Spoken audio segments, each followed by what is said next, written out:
Good morning, Orchard. This is John Victor of VXC page known as Unsung Group.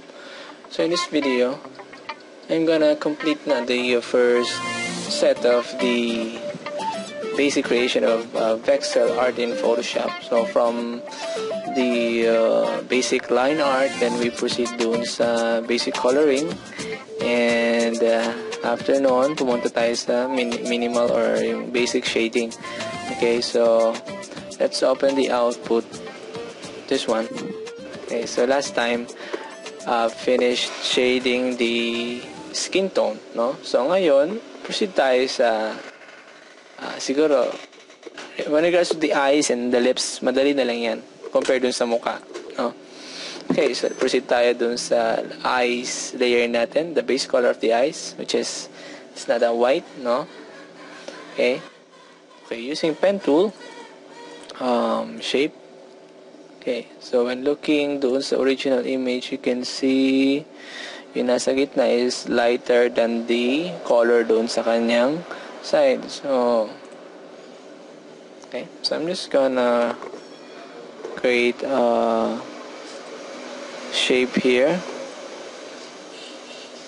Okay, like that. I'm gonna close it. Okay, and then I'm gonna make the color darker syempre mas dark nun sa base, pero wag dark na dark, sakto-sakto lang, papitik-pitik lang, for example, ganyan. Okay, and then you right click on it and then create clipping mask, no? Still remember that? Okay, so yun, meron na siyang dim shade. Doon sa kabila, if you want to combine na lang yung shape para doon sa kabilang mata, better, para hindi masyadong madami yung nakikita dyan. So I'm gonna create like that. Okay, so I'm done doon sa dark portion or dark shade ng mata. Now if you want to add light shade or light part yung kanyang mata, then pwede naman. Or kung gusto pang lagyan ng mas darker portion here sa gilid, pwede rin. Okay, so let's just try it na lang. Siguro 3 to 4 shades pwede na yan. Okay, like this. Gonna do that. Make it darker. Okay, and I'm gonna right click, create clipping mask doon din sa kabila. Okay, there you go, pati doon sa kabila. Okay, kung mas okay pag ibang kulay ilalagay ko, no? Anyway, practicein natin, explore natin yung kulay. Gray, okay din naman ang gray, pero I don't know if kung anong pangalan ng part na yun sa gilid ng mata natin, yung parang maliit na laman dyan. Actually, it is colored pink or red, pinkish red. Pwede din. Like that. Yan. Okay. So, you have that part of the eyes. You have the eye shade. Okay, lastly, if you want, you can draw or you can create another shape here. It's a simple shape na kukulayan mo ng white or lighter shade. Siguro white na lang ang pinaka-light shade nitong mata natin, no? Okay, so you notice, yan yung glow part ng mata or shine part ng mata. Okay, combine shapes. Okay, so I'm done with the eyes. Let's proceed doon sa... You notice here, yung eyes natin, wala masyado design sa loob because doon sa previous or the basic line art na ginawa ko, clinose ko yung mata. Okay, maybe for the much detailed version of eyes, try natin yan sa ibang lessons. Okay, for the lips, select the lips base color and then using pen tool, you can base here dito sa picture You can see dark color here sa gitna. Sa bend medyo baba, nag-light siya. Here, you can see the glow part. Then, you will notice talaga mas dark yung taas kaysa sa baba. No? So, let's try to add a minimal shading here. Okay, so I'm coloring the upper part of the ellipse. Okay. I will make that darker. Not that darker, no? Mga konti lang. Okay. Then, let's create a clipping mask. There you go. Now, para dun sa mid part nung lips, I am going to create another shape here. Okay. And I'm gonna close it. There you go. And I'll make it much darker.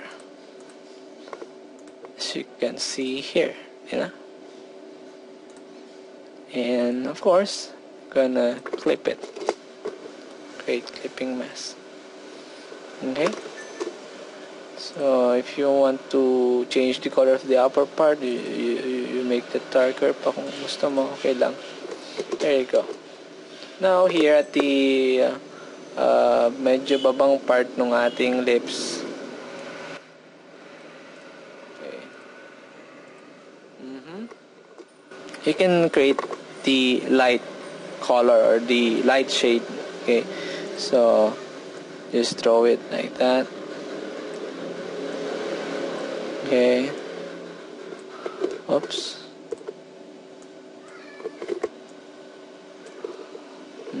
Make that lighter. Okay. I think it's quite good. No? Then if you want to add this detail, yung parang maliwanag na part na yun sa lips, you may add. I just draw it like that. And then you change the color to a lighter color. I'm gonna combine a shape here. There you go. There. Oops. There you go. I have colored the lips. No? And last dun sa coat.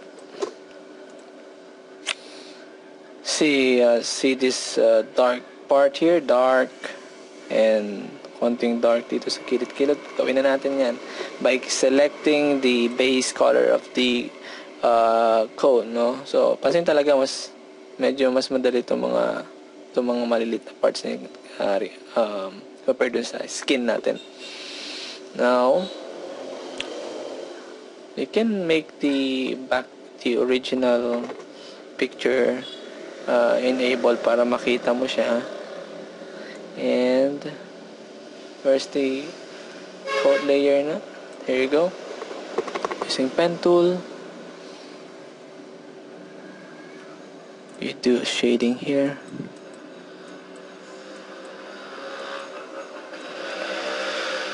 There you go. Okay, I'm gonna combine it. So ito siya, tingnan natin. Ito yun siya, ito this one. Okay, basta gawin natin dark, papuntang black na yan. Okay, now if you want to add-lib naman the shading of the coat, basta tanda mo dark dyan, dark dito. The rest is maybe you make this darker, itong line dito, yun lang, no? Combine shapes, this part. There you go. Let's close it like that. Let's proceed to sa kabilang sleeve, sa kabilang color. Yeah, this is the color of the coat there. There you go. And then dun sa kabila, no?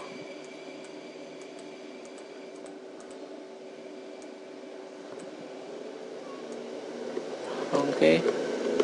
Medyo mali yung position, pero fix natin yan. Like that.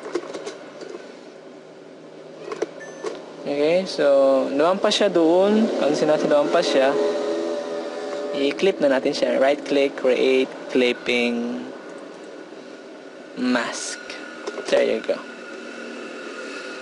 So you want to add more dark shade or dark patterns, you can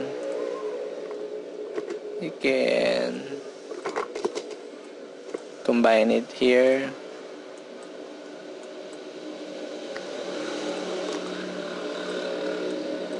Okay, I think I'm gonna make the base color darker pa pala, no? Parang ganyan. Mas okay tignan. Okay, now if you want to add light part nung ating shading sa coat, pwede din, pero siguro hindi na ganun kadami, no? Minimal shading lang to, tandaan nyo. Okay, so maybe I'm just gonna create like parang ganyan shape dito sa part na yan. Okay, and then I will combine the other shapes here.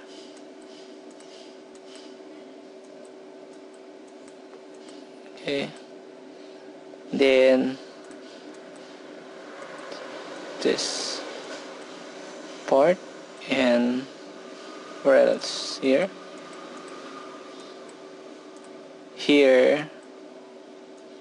and here. This part. Okay. Hey, try natin lagyan ng lighter color.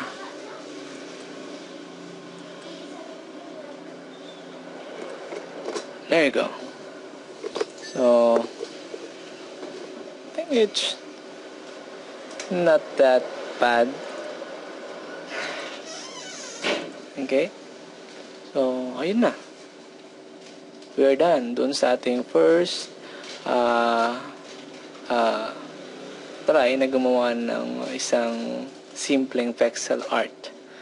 Okay, so okay na ito. Maybe konting background na lang kung gusto mo lagyan ng, if you're familiar sa gradient, you create a new layer, then add a simple coloring sa likod like that. Okay, so regarding sa buhok, okay, sunod natin. Actually, pwede na ito tutusin. If you want to add some details na lang, okay, try natin sa ibang siguro follow-up tutorials na lang regarding this. So, ayun. If you've done something like this, congratulations. Okay, nakagawa ka na ng sarili mong pixel art. Okay? So,